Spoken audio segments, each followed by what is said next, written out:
Thank you, Sue. Wow, very, very wonderful. Good morning, everyone.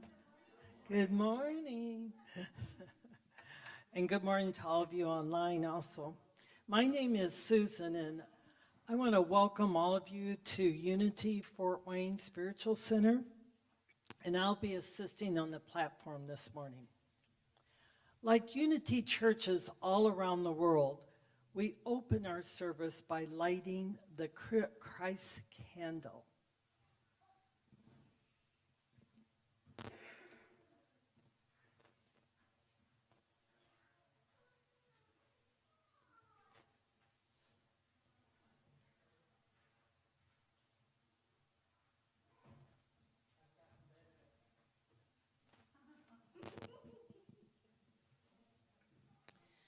We light this Christ candle as a reminder to all of you of our divine nature, that inner light, that Christ that's within you. And we expand our Christ awareness into love. Unity Worldwide Ministry theme for 2021, is staying centered no matter what. The power of this month is life.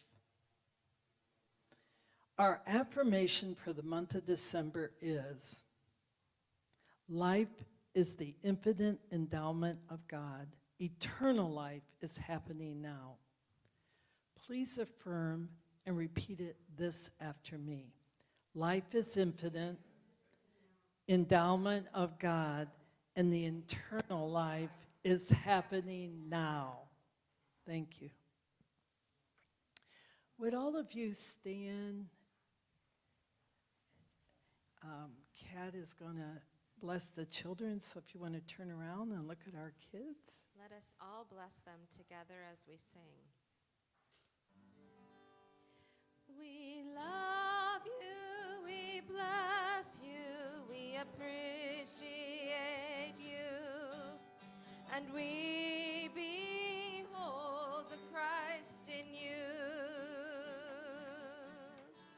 We love you just the way you are. Yes, we love you just the way you are. To everyone, I love you, I bless you, I appreciate you, and I behold the Christ in you. I love you just the way you are.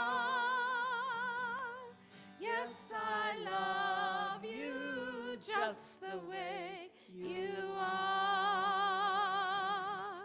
Yes, we love each other just the way we are.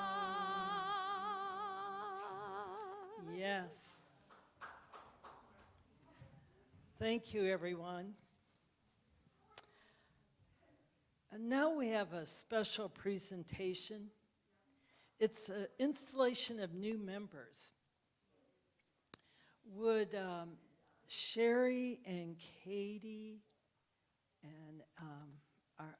and Sue please come up here, join me on my right side. Sherry's going to continue working the camera. Okay. Well, today we welcome new members. Thank you. Today we welcome new members to our joy-filled congregation. Woohoo, right? We have Sue and Sherry and Katie and Juliana, who couldn't be here today. She's working. I'm so glad that you're here.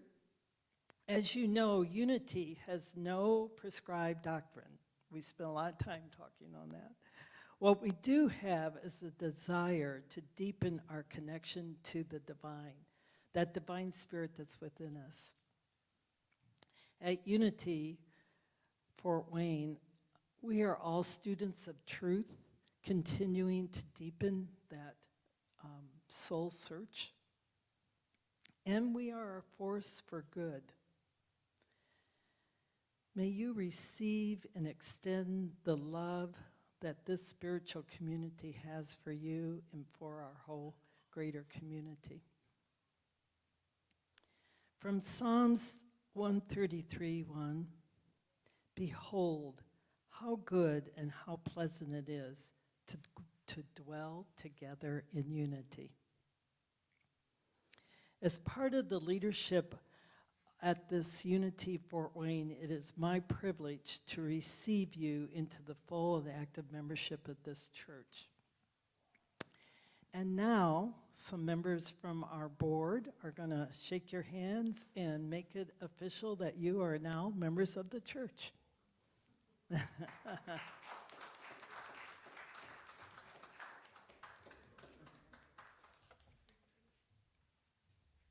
Thank you.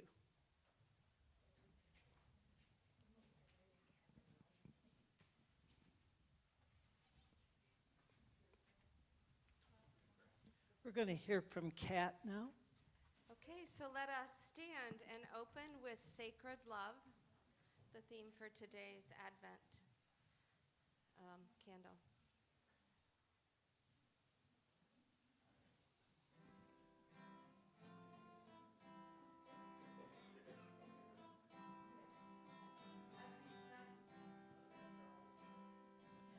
You are sacred love is all that you are. You are sacred love is all that you are. Sing that again. You are sacred love is all that you are. You are sacred love is all that you are. Show the way, God, show the way. I want to live in such a state of grace. Lead the way, God, lead the way. I want to live in such a holy place. Such a holy place. You are blessed peace is all that you are. You are blessed peace is all that you are. Show the way, God, show the way. I want to live in such a state of grace. Lead the way, God, lead the way. I want to live in such a holy place. Such a holy place. You are deepest joy is all that you are. You are deepest joy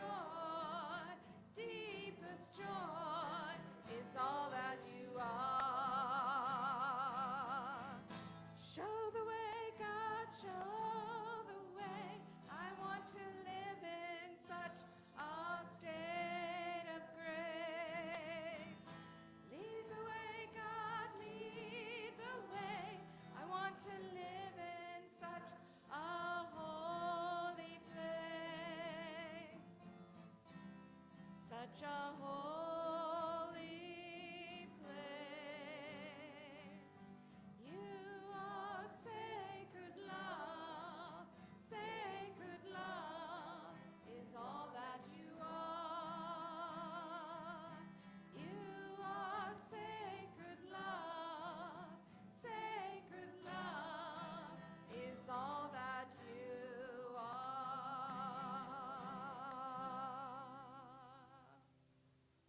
Thank you, Kat. Thank all of you. You are indeed sacred. The 4 Sundays of Advent that lead up to Christmas focus on faith, peace, love, and joy. On this 3rd Sunday of Advent, we know that the true spirit of Christmas is within each of us. We need only to breathe into the present moment and become aware to connect to and with that presence and light of God, that very part of your being that's within. This morning, we light the candle of love.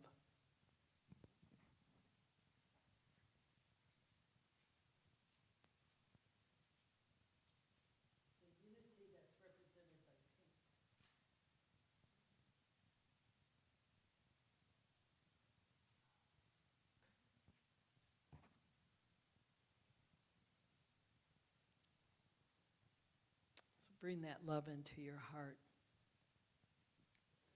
As you know, Unity of Fort Wayne is part of a worldwide ministry that is based on the power of prayer, the power of your thoughts to create your own reality.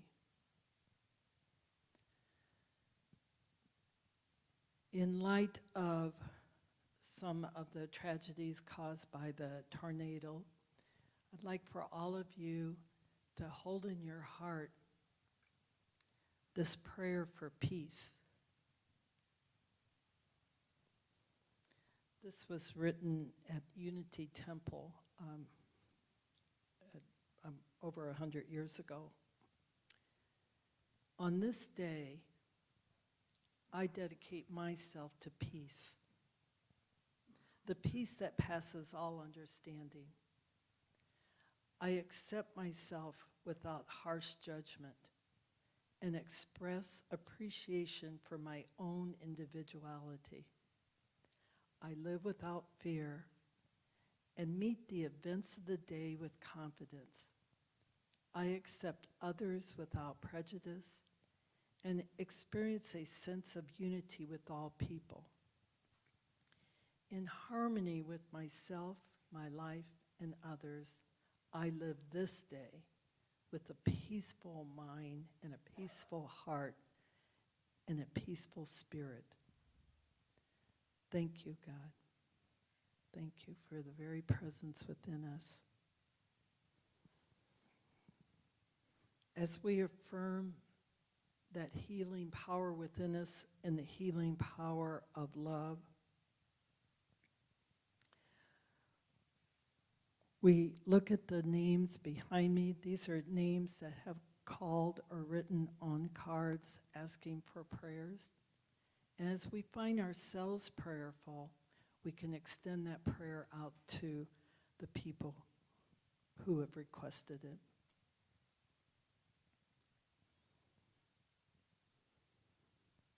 And in addition to the names on the screen, again, let us remember those south of us that are misfortune with the tornado.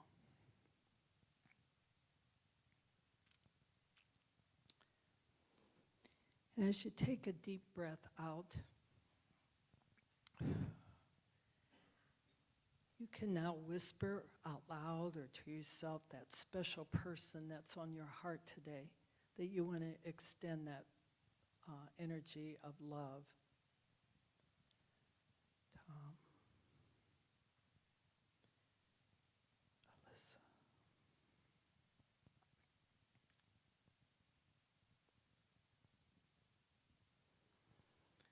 Thank you, everybody, for your sincere prayers. May all be well. And now we're going to have the reading of the daily word by our own Kelly.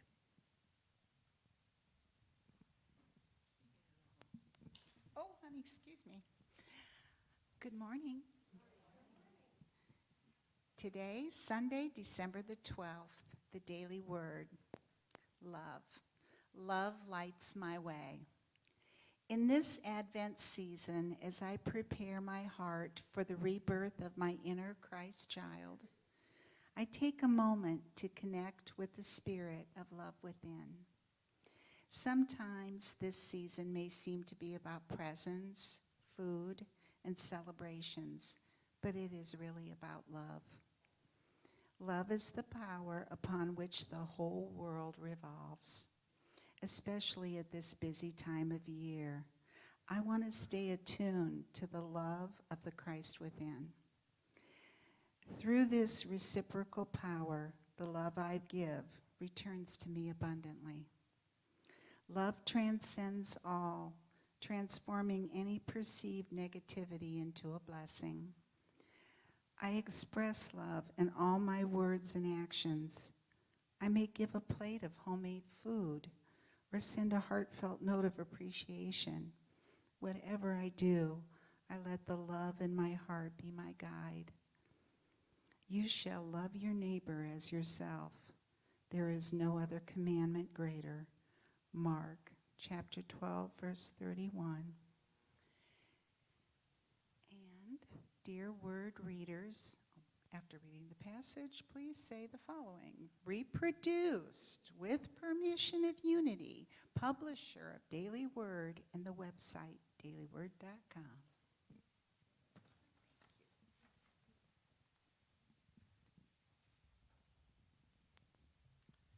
Thank you, Kelly. And the Daily Word is available to all of you. We now have special music from Kat.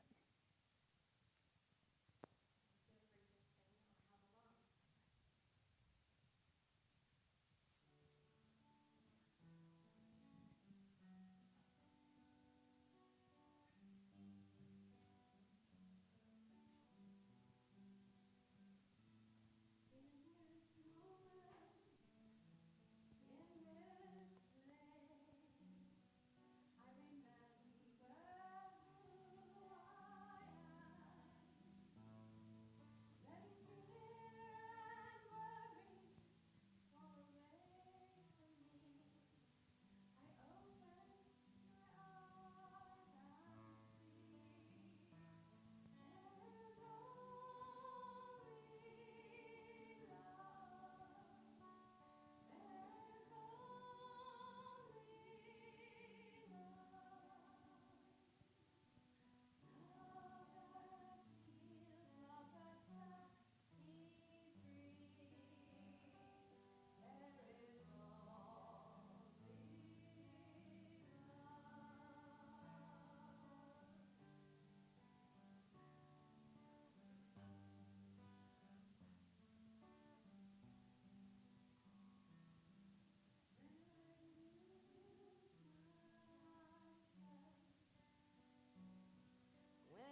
That was beautiful.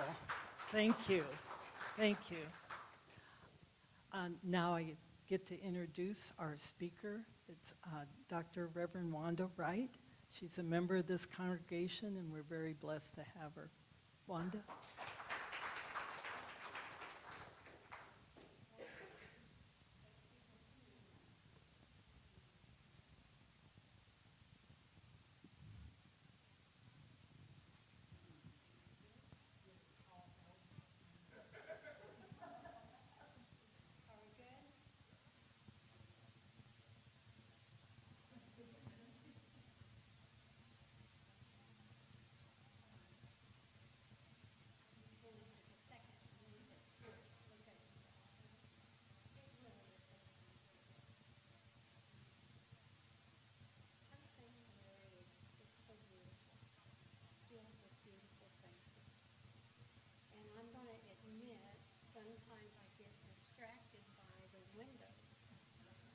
Because each window is like a vignette or a painting, and I see the architecture of the trees and the colors, and I think to myself, surely Michelangelo could not have done better.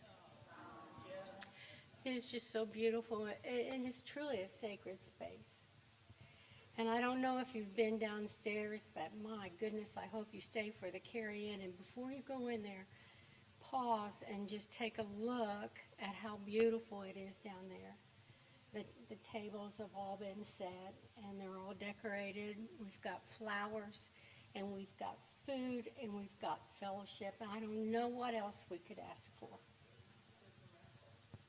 There's also a raffle. Oh, I didn't, and a raffle. I didn't know that. Oh, yes, it just keeps getting better. So I thank you. Good morning, dear friends here in our sanctuary and online. Thank you for allowing me to share with you this morning. Have you ever had a song that just kept running through your head for days and maybe weeks, and you can't quite remember the tune or the lyrics or the title? Something you haven't thought of in years and maybe even decades. Well, this is how it's been with this story. I'm guessing it's been at least 30 years since I have given it any attention. So the lyrics and the tune come broken and fragmented, but I can't seem to shake it, so forgive me if it comes out that way. But maybe you can add a few words to the lyrics or tune. Our scripture this morning is from the sacred book of 2 Kings of the Christian Old Testament, or the Jewish Tanakh. It is the story known as the widow and the oil. This is another of those wonderful stories that is full of meaning, both literally and metaphysically. It exemplifies all avenues to a spirit-filled life: prayer, meditation, contemplation, and service. It's especially a great story for those who do practice contemplation as you peel back the layers, falling into its wisdom. I read 2 Kings chapter 4, verses 1 through 7 from the New International Version. The wife of a man from the company of the prophets cried out to Elijah, "Your servant, my husband, is dead, and you know that he revered the Lord. But now his creditor is coming to take my 2 boys as his slaves." Elijah replied to her, How can I help you? Tell me, what do you have in your house?" "Your servant has nothing at all," she said, "except a small jar of olive oil." Elijah said, "Go around and ask all of your neighbors for empty jars. Don't ask for just a few. Then go inside your house, shut the door behind you and your sons. Pour oil into all the jars and as each is filled, put it to one side. She left him and shut the door behind her and her sons. They brought the jars to her, and she started pouring. When all the jars were full, she said to her son, "Bring me another one."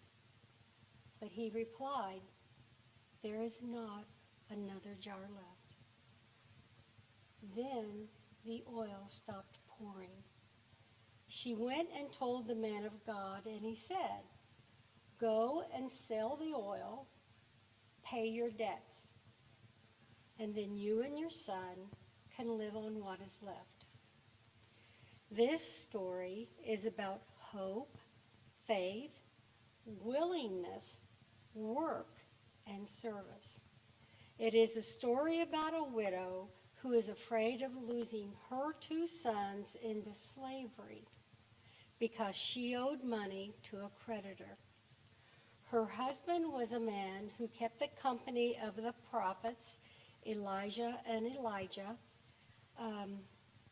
For a little history, the company of the prophets were a group of men who continued to meet and study following the death of King Solomon and the division of Israel into 2 kingdoms.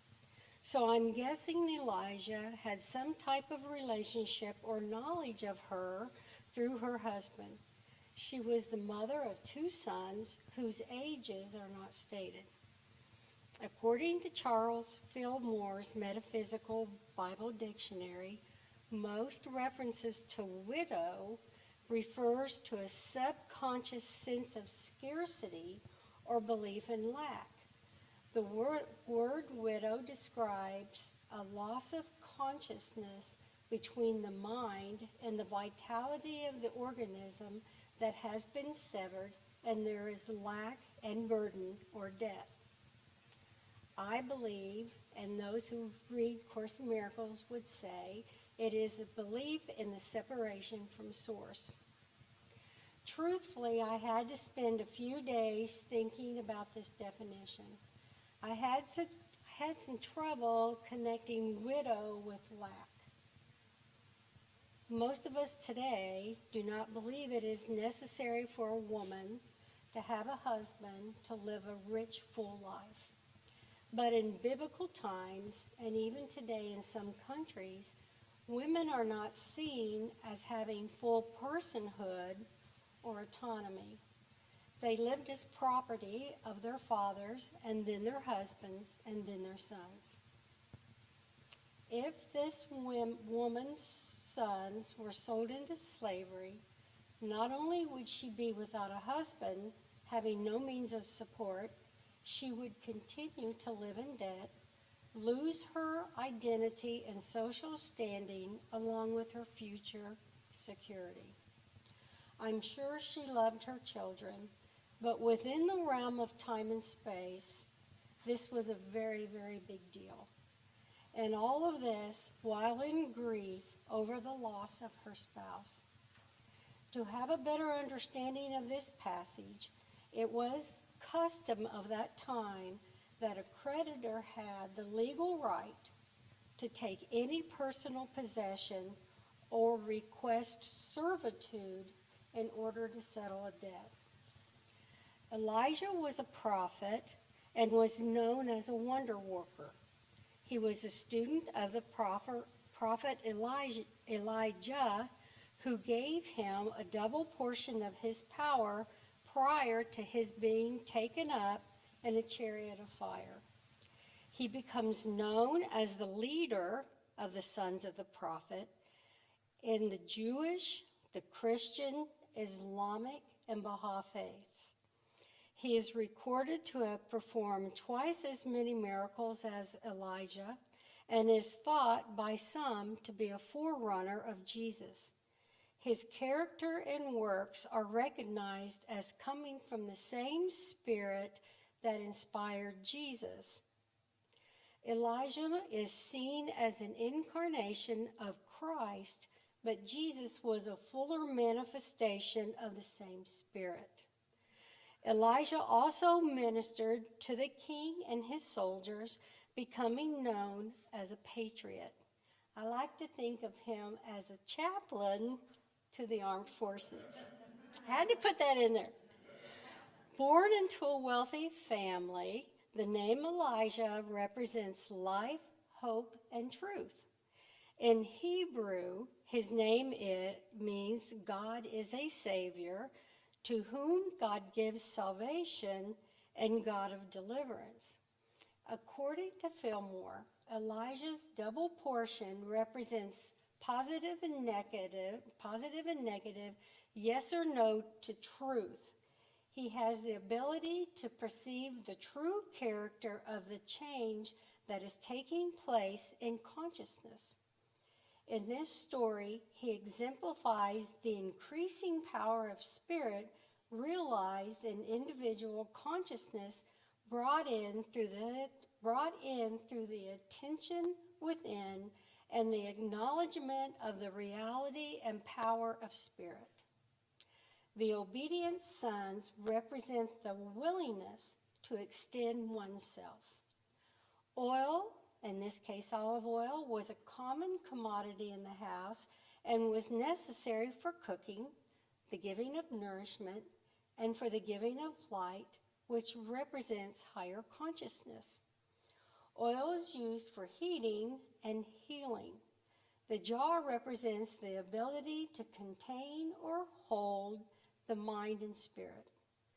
Last, and the least recognized, are the community members who gave of their resources. These unnamed persons are the spirit of service or love. They had the willingness to give of oneself for the nurturance of another's spiritual growth. They are truly the spirit of love and service. So we have our main characters as the widow and the prophet, along with the sons, the oil, the jars, and the community. So here's the story of a woman whose husband is among a group of men who meet together to study. This group is known as the company of the prophets. He dies, leaving her with no inheritance and in debt. Having no property or money, they are facing indentured servitude, a legal form of debt repayment. Since women generally had little or no opportunity for employment, if the sons were forced into slavery, the widow would be left with no means of support. So she goes to Elijah for help, and he tells her to go to her neighbors, ask them for empty jars, as many as they could give. He then tells her to take her sons and the empty jars into her house and close the door. From a small jar of oil, she pours the oil into the empty jars, miraculously filling each jar. She takes another jar and then another until all the jars are filled. She goes to Elijah, telling him of his many jars, and he tells her to sell the oil, pay her debt, and live off the rest.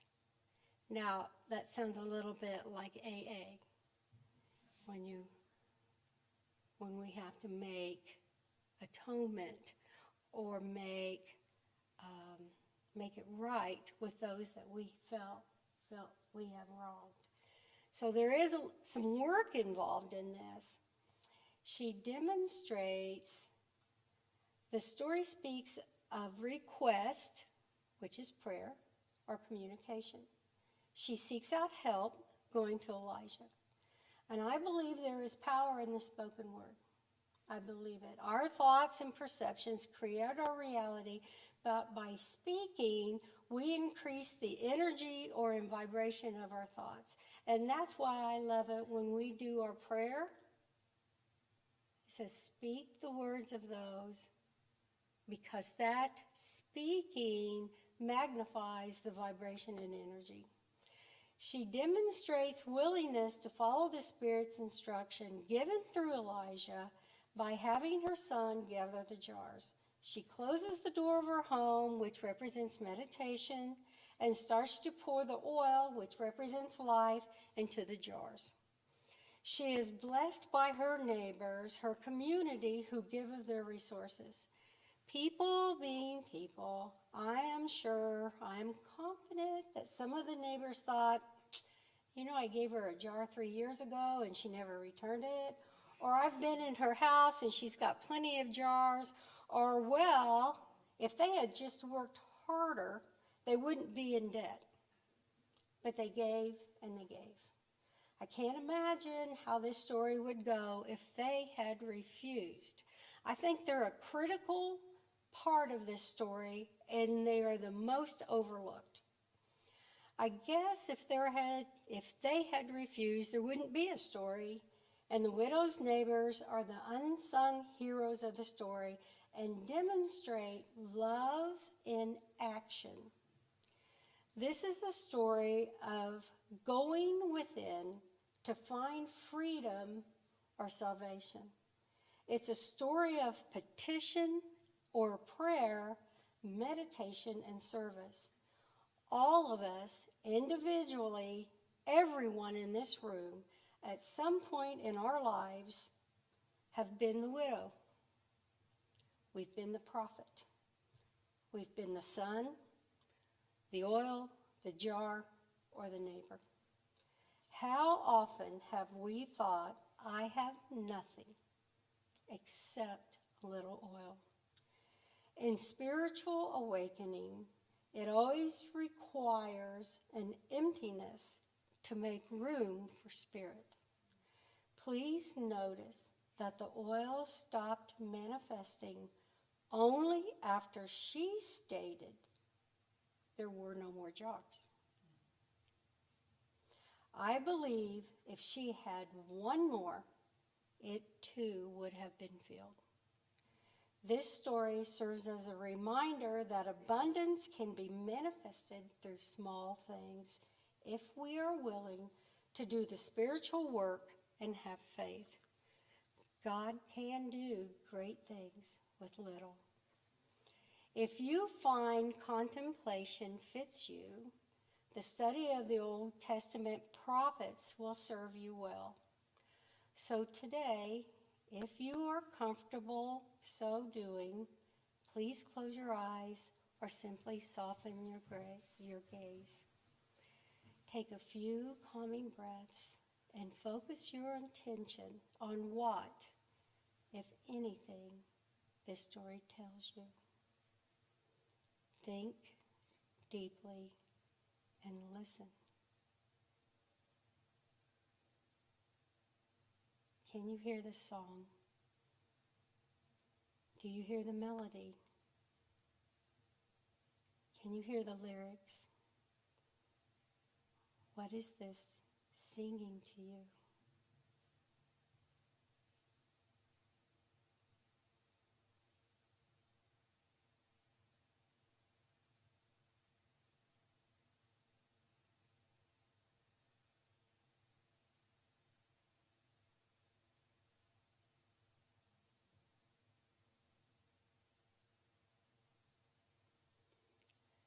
Take a few deep, cleansing breaths and slowly open your eyes.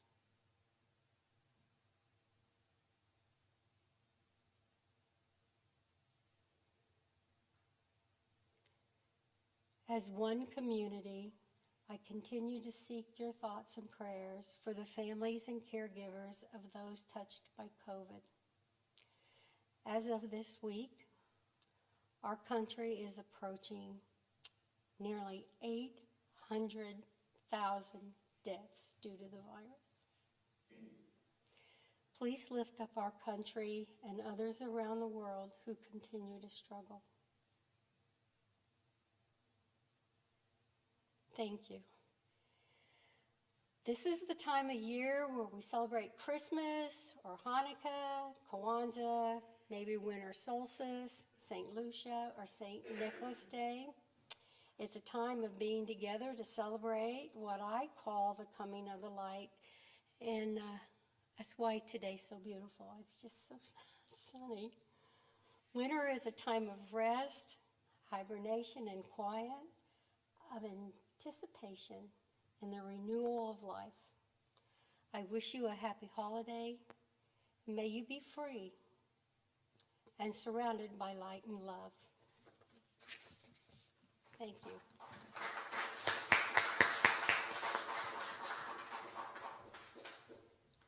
Thank you, Wanda, for that very thoughtful message. One of the images I had was of the oil and how abundant we are. It's not, it just flows. And I believe that this spiritual center that we are members of and participate in really demonstrate that flowing of finances, of love, of community. In unity, there's a philosophy, and we choose to participate fully in circulation and blessings of God's abundant good by giving generously and receiving generously and gratefully. We see God's good wherever we look, and we are prosperous, just as the widow was. There's baskets in the back of the sanctuary as you walk out, or you may contribute on our website at unityoffortwayne.org. Please join me in affirming our prosperity statement.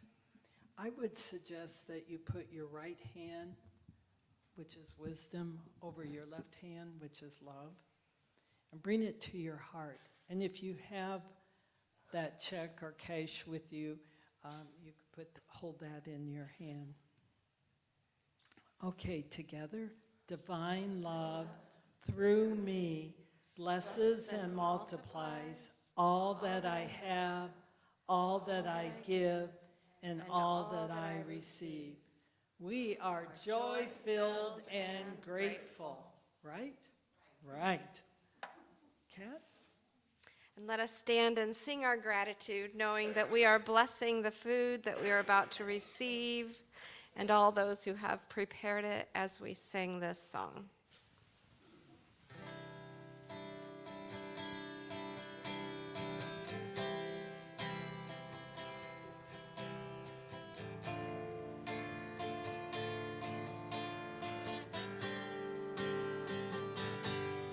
Gratitude before me, gratitude behind me, gratitude to the left of me, gratitude to the right of me, gratitude above me, gratitude below me, gratitude within me, gratitude all around me. I'm so grateful. I'm so grateful. I'm so grateful. I'm so grateful. Yes, I'm so grateful.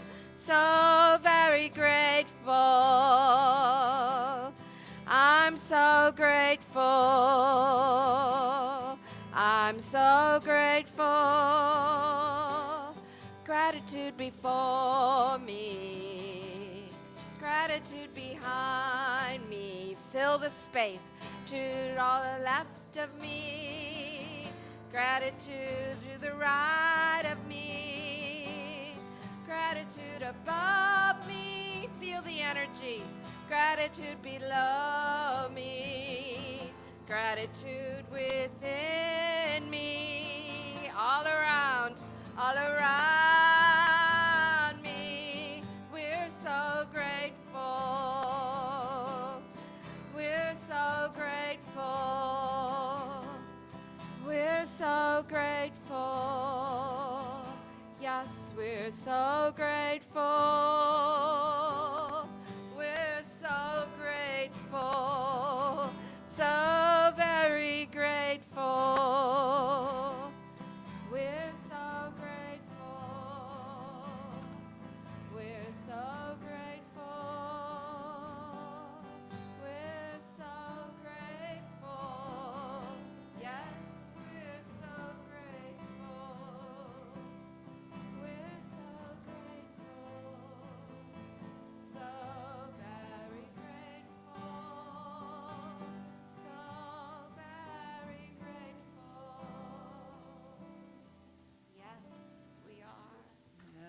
Thank you, Kat. Thank you, all of you. I wish you could see how beautiful you are. You all, just the love is in this room. Really, it's powerful. Whew. And I'm glad to see you, Thelma. It's very nice to see. Okay, at this point, we do have a basket that we keep out there, and you are always welcome to write what you're grateful for. We normally pull 3. I'm going to pull 2 because I'm going to say something I'm grateful for. I'm so grateful for you new members. I'm grateful for your time that you spent with me as we spent a few Sundays together going over Unity's philosophies, and thank you for your time and for your caring and to be a part of this wonderful community. If you're interested in becoming, in March I'll be doing more informational classes, so that's a little ad there. All right. And you can always talk to me about it. Okay, I'm just grab one. Oh, yes. I'm grateful for my beautiful children. I'm grateful for the children that come here. It really enriches my life. I'm grateful for the changing seasons. And as Wanda pointed out, the sun today, which is quite nice. Okay, and you're all going to be grateful for what's downstairs, that's for sure. We are grateful that there's less than $2,000 from our goal of 10,000. The last day to receive a matching funds for your contribution is December 31st. The board and all of us were so confident we will meet that goal that we meet with the installers this week. We are hoping to actually begin work next month and need your help to push through these last couple $1,000s in this campaign. If you write a check, please make sure you note at the bottom that that designation, that donation is for Adore the Floor. It's an example of the oil. Yeah, it really is. The oil, believing it, and look at, this is an amazing church. So the Christmas carry-in, as we've talked about, is immediately after this service. Our Wednesday night meditation is taking a break, and keep checking your emails for when we have our next one.